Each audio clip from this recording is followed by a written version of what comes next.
আসসালামু আলাইকুম, স্বাগতম হোসেনপুর স্বপ্ন একাডেমিতে। আজকে আমরা 2 নম্বর অ্যালগরিদম পড়তেছি।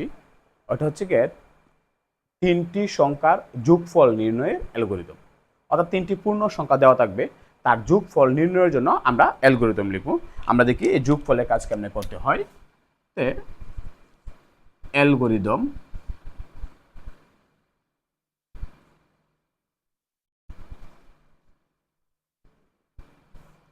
অ্যালগরিদম আমি প্রথম ক্লাসে বলছিলাম, দেন অ্যালগরিদম ধাপে ধাপে বিন্যস্ত করতে হয়, তাকে অবশ্যই স্টেপ বাই স্টেপ কাজ করতে হবে।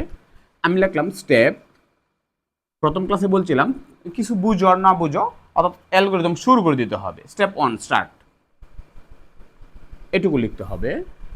তারপর স্টেপ 2, এখানে অবশ্যই ইনপুট খুঁজতে হবে।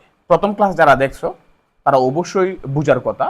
দেন প্রথম স্টেপে আমরা শুরু করি, 2 নাম্বার স্টেপে ইনপুট নিতে হবে। তাহলে ইনপুট কি? এখানে আমাকে প্রশ্নে বলা হয়েছে 3টি সংখ্যার যোগফল। তাহলে 3টি পূর্ণ সংখ্যা আমরা নিই। আমরা কি কি নিলাম? এ, বি, সি। স্মল লেটারও নিতে পারতাম, তাহলে আরো সুন্দর হইতো বিষয়টা, কিন্তু সবগুলো স্মল লেটার। এ, বি এবং সি, 3টা সংখ্যা আমরা ইনপুট নিলাম।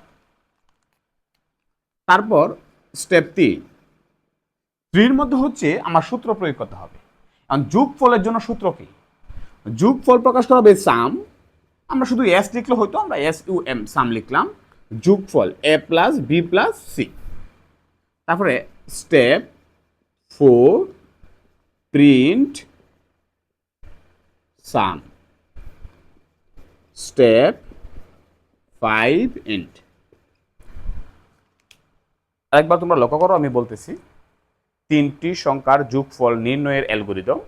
Step 1 start, step 2 input. 3টি সংখ্যা হচ্ছে আমার ইনপুট। 2টি সংখ্যার কোনো সময় অ্যালগরিদম আসে, তাহলে এখানে আমরা 2টি সংখ্যা ইনপুট নিব, এ বি অথবা এক্স ওয়াই এরকম ধরা যায়। 3টার ক্ষেত্রে এক্স ওয়াই জেড তাও ধরা যাবে। আমরা ইনপুট সংখ্যা নিলাম।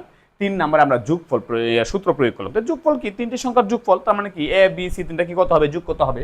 এই জন্য আমরা লিখছি sum equal to sum plus sum equal to A plus B plus C. তারপর যেহেতু আমি সূত্র প্রয়োগ করছি, তাহলে স্টেপ 4 এর মধ্যে লিখতে হবে প্রিন্ট সাম, অর্থাৎ ফলাফল কি করতে হবে? প্রদর্শন করতে হবে।